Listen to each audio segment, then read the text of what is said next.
Mesdames, Messieurs, bonjour, je suis très heureux de vous retrouver et bienvenue dans le magazine Information, le magazine de présentation des formations de l'Université catholique de Lille. Alors aujourd'hui, on va parler du Master International Management, donc un master du RISOM. Le RISOM fait partie donc de la faculté, la FGES comme on dit, la faculté de gestion, économie et sciences de l'Université catholique de Lille. Donc pour ce faire, j'ai la chance de recevoir Véronique Flambard, vous êtes directrice du master, et Émilie Patino, vous êtes péruvienne et étudiante à la fin de ce Master 1 et vous allez poursuivre en Master 2 chez nous. Alors Véronique, en quoi consiste ce master ? Bonjour. Alors, ce master offre une formation généraliste en management et en gestion. Généraliste dans le sens où vous allez recevoir une formation solide dans les différentes disciplines phares de gestion, c'est-à-dire de la stratégie, de la finance, du marketing et d'autres matières, ressources humaines, gestion de projet, interculturel, enfin beaucoup de matières comme ça. La deuxième année, en fait, avec une spécialisation vers le commerce international, donc avec des matières comme l'achat, la supply chain, la prospection internationale, le droit du commerce international. Donc, en fait, une première année très généraliste. Une deuxième année où on retrouve encore quand même des matières importantes de gestion, mais avec une spécialisation en commerce international. Donc en première année, on voit, on découvre, on essaie de toucher à tout, et après on commence à avoir des affinités pour telle ou telle discipline, et on part dedans en Master 2. Alors, il y a une spécificité, enfin plusieurs, hein. En première année déjà, puisqu'il a un intitulé anglophone, il y a des cours en anglais, il est quoi, français, anglais, des bilingues? Alors, en fait, en première année, au moins la moitié des cours sont en anglais, et en deuxième année, tous les cours sont en anglais.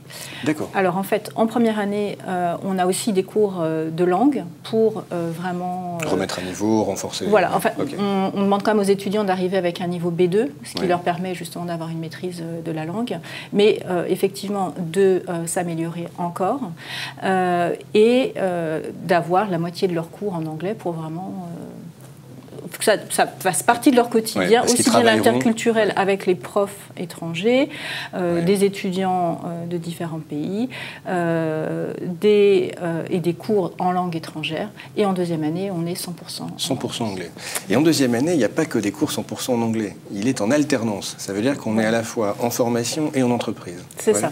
Donc en fait, c'est un master qui est professionnel. Ça, c'est très important. Donc ça se traduit de différentes manières. Ça se traduit... Alors, je n'oublie pas la question sur l'alternance, mais ça se traduit par un stage long de fin de Master 1. Voilà.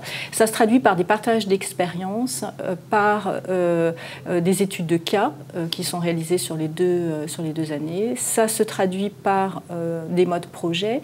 Et en deuxième année, ça se traduit effectivement par une alternance, où les étudiants sont en cours le lundi, mardi, et en entreprise mercredi, jeudi, vendredi. Dans le cadre d'un contrat de professionnalisation. C'est bien ça. Exactement. Pas d'apprentissage, mais contrat de professionnalisation. Exactement. Ce qui offre l'avantage d'avoir une expérience professionnelle finalement sur un an, même si elle est à mi-temps. Ce qui favorise derrière l'insertion, l'intégration sur le marché du travail, j'imagine. C'est un vrai tremplin pour pouvoir rentrer sur le marché du travail. Et ce qui n'est pas négligeable non plus, pas de frais de scolarité, on est rémunéré. Donc arrivant en cinquième année, c'est vrai que les étudiants apprécient. Leurs parents soufflent un peu peut-être. Donc en cinquième année, on a effectivement, on devient salarié d'une entreprise, on travaille, on apprend un métier, on suit la formation, on va valider son diplôme, on gagne un petit salaire et en plus la formation est payée. Voilà. Bon, c'est le monde idéal, tout va bien. Je vous vends des vacances, hein, parce qu'effectivement le rythme... vacances quand même. Non, j'allais dire justement, je ne vous vends pas les vacances. On vend pas les vacances, il n'y en a pas beaucoup. Ils sont salariés. C'est ça, voilà, c'est une année quand même chargée. Ils vont vers quel, on va dire, grand métier en général, vos étudiants? Alors en fait, on a des étudiants majoritairement qui vont aller dans les métiers du commerce international, c'est-à-dire plutôt l'achat, la supply chain, tous les métiers prospection, export. Et on a aussi quand même des étudiants qui sont dans d'autres disciplines de la gestion, par exemple, qui vont vouloir faire du marketing, de la gestion de projet, et qui choisissent ce master pour sa touche internationale. Parce qu'en fait, encore une fois, on a bien toutes les matières et tous les fondamentaux en gestion, mais à chaque fois avec en plus cette dimension et cette culture internationale. Exactement. Que vous incarnez, Émilie. Vous êtes donc péruvienne, étudiante ici cette année en Master 1. Alors, d'abord, pourquoi vous êtes venue et comment vous avez choisi ce programme de formation? Oui, merci, bonjour. Bon, normalement, nous sommes de plus en plus nombreux, les étudiants étrangers qui choisissent la France. Parce qu'il a plusieurs avantages ils nous offrent plusieurs tools pour nous. Par exemple, les bourses de financement, que c'est très important pour nous, qui vient de ce pays. Okay. Exactement. Aussi, il y a les soutiens administratifs pour les processus de recrutement. On a les NEX et on a les agents là-bas. Par exemple, pour nous qui ne sommes pas francophones, parce que nous parlons plutôt l'espagnol et l'anglais. Là-bas, c'est pas assez commercialisé le français. Mais on a... Vous débrouillez très bien, ça, tout va bien. Merci, c'est à cause de la première année de master, en fait. Et bon, normalement, on a plusieurs dettes. Et puis, quand on est ici, on a toujours... et Mme Flambard, la responsable du master, pour nous donner le conseil pour les programmes. Aussi les étudiants qui sont vraiment accueillants. Ici, on a changé la vie. On a de nouveaux transports, de la langue, la culture, les habitudes. C'est tout nouveau. Et ça se passe bien. L'intégration est facile, facilitée. Enfin, tout va bien, quoi. C'est assez simple. Oui, bien sûr. En cours et aussi dehors de la gâteau. On sort, on fait la soirée, on connaît un peu la ville, c'est vraiment sympa ici. Et je suis très contente, c'est en fait un choix pour tous ces étudiants qui voulaient maîtriser mieux la langue et s'adapter. C'est un processus un peu loin et peut-être un choix un peu difficile au début, mais après, ça passe vraiment bien. Donc, il ne faut pas avoir peur. Oui, on peut parcourir des milliers de kilomètres et venir ici faire son master. Qu'est-ce qui vous a, si vous deviez retenir une chose finalement, parmi toutes celles que vous avez vécues cette année, ce serait quoi? Qu'est-ce qui vous a véritablement séduit cette année dans ce parcours? Qu'est-ce que vous retiendrez? Bon, normalement, ici, ce que j'ai appris, c'est plutôt d'être un peu tolérante parce que nous sommes vraiment de notre culture, nous avons une personnalité un petit peu différente d'ici. Mais après, on commence à s'adapter. Quand on connaît vraiment les personnes, on commence à faire le travail ensemble, on connaît aussi le côté un peu d'amitié. Donc, on commence à être un petit peu tolérant.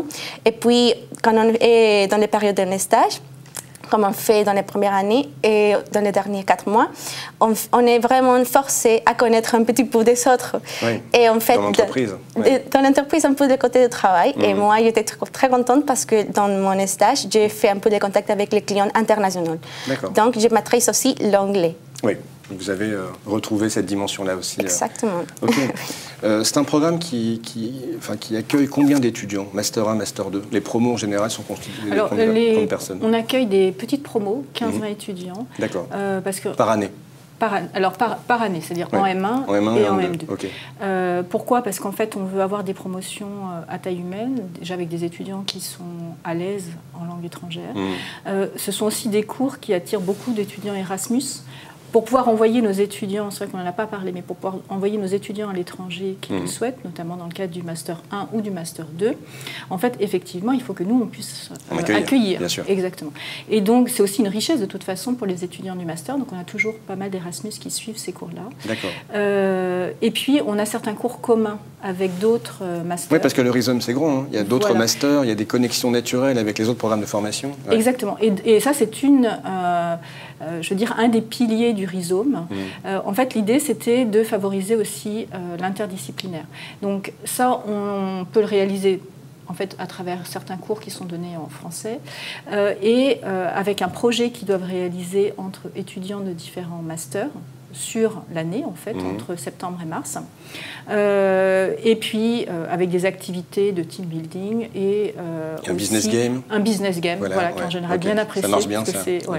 C'est assez festif, tout en étant en même temps très sérieux, parce qu'ils travaillent très fort pendant 3 jours, en fait, sur une entreprise, en fait, qui est simulée, enfin, l'activité de l'entreprise qui est simulée à travers un logiciel. Ils doivent prendre différentes activités. Et ils vont prendre différentes décisions, entre différentes équipes.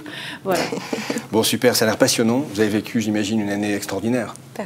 Voilà. Oui, seulement un petit peu la saison. Ici, il pleut beaucoup, c'est l'humidité, là-bas. C'est exceptionnel. C'est pas comme ça chaque année. Non, mais en général, puis après, c'est le Nord, hein, comme on dit. Bon. C'est parti de je vous remercie toutes les deux. Merci beaucoup, Véronique. Merci beaucoup, Émilie. Bonne continuation à vous, à toutes les deux d'ailleurs.